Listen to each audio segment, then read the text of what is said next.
আসসালামু আলাইকুম ওরহমতুল্লাহ। এই যে দুদিন আগে হুমায়ুন কবির আমাদের পশ্চিমবাংলায় পুইনানে যে বিশ্ব ইজতেমা হচ্ছে সেখানে গিয়েছিল।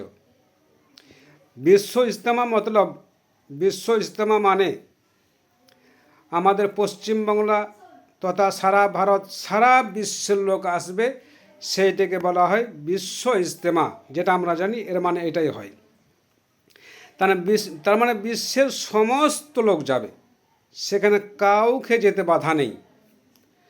তাহলে হুমায়ুন কবিরকে গো ব্যাক কেন শুনতে হলো? সেখানে সে তো অন্য কিছু বলতেও যায়নি, অন্য কিছু আনতেও যায়নি, একমাত্র নিশ্চয়ই নেকির উদ্দেশ্যে গিয়েছিল। হয়তো অন্তরের মালিক আল্লাহই ভালো জানে। তা আমার মনে হয়, আমার সাধারণ জ্ঞানে যা বলে, তাতে হুমায়ুনকে এইভাবে গো ব্যাক শোনানো বা ঘুরিয়ে দেওয়া এটা খুব দুঃখজনক ব্যাপার। জমাতি ভাইদের ব্যবহার অত্যন্ত সুন্দর হয়। যে জমাতি ভাইরা একটা সুদখোরকে সোজা করতে পারে, একটা মদখোরকেও সোজা করতে পারে। যত সব থেকে খারাপ লোক তাদেরকেও এই জমাতি ভাইরা সোজা করতে পারে। তা সেই পবিত্র ইজতেমায় হুমায়ুনকে ঘুরিয়ে দেওয়াটা আমার জ্ঞানে খুব দুঃখজনক ব্যাপার।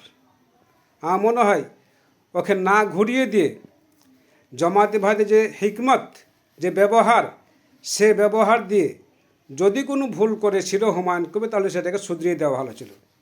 আর একমাত্র যদি শুধরাইতে পারে, ঘোরাইতে পারে, খারাপ থেকে ভালো পথে আনতে পারে, তা জমাতি ভাইরাই পারে।